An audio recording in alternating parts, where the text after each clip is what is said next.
With a serious debt crunch, millions of companies defaulting, and China's regional banks nearing collapse, the Chinese economy is not doing very well.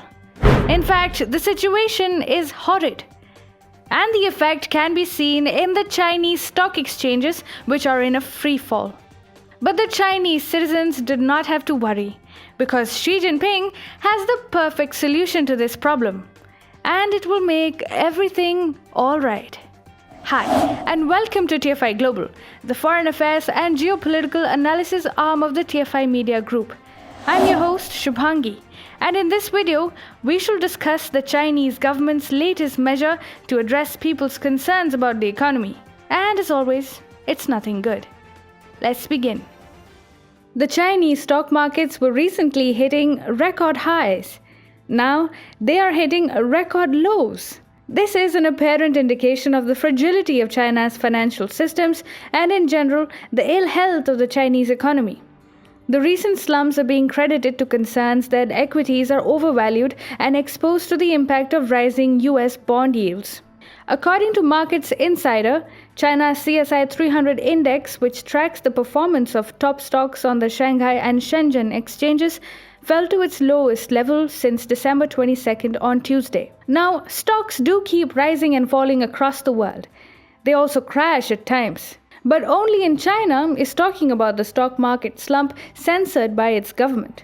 Bloomberg has reported that searches for the Chinese equivalent of stock market on Weibo, the country's Twitter-like platform, produced no results on its web version on Wednesday, making it seem as though the phrase was censored.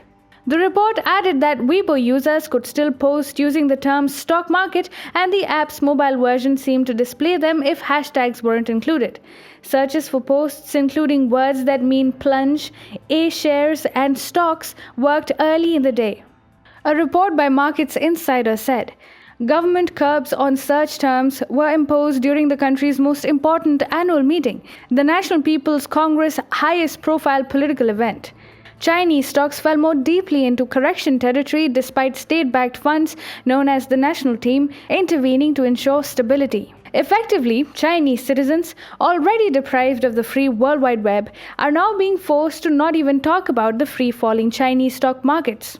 The Chinese Communist Party really does not cease to surprise the free world order with the levels it is willing to stoop to in order to censor the voice of its citizens and muzzle their opinions on issues of national and international importance.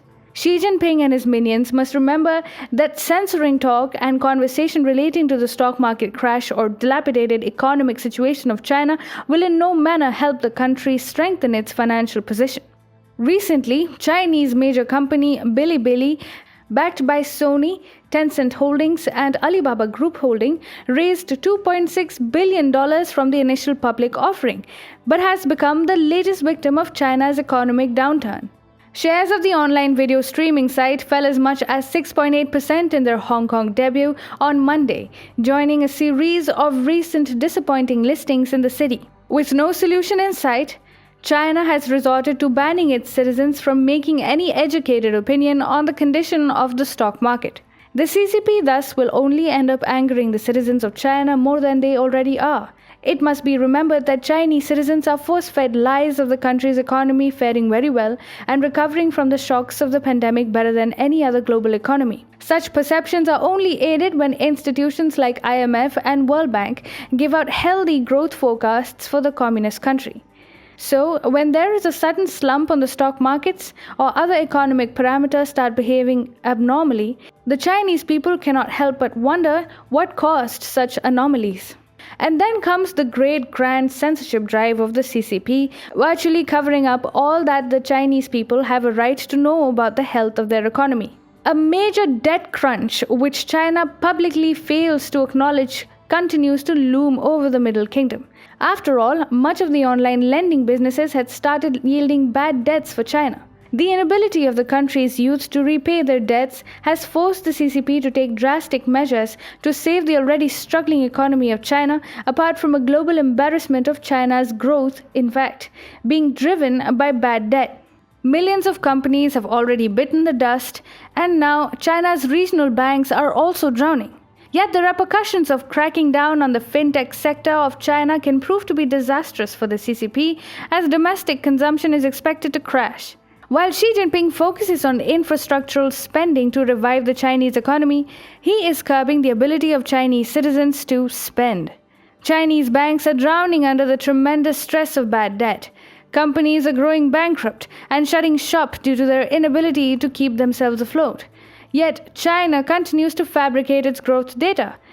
What all of this yields collectively, complemented with a financial crisis ever looming on China, is a stock market freefall witnessed recently. So, China, painting a rosy picture of its economy and financial systems, is beginning to result in an unmitigated catastrophe for the CCP.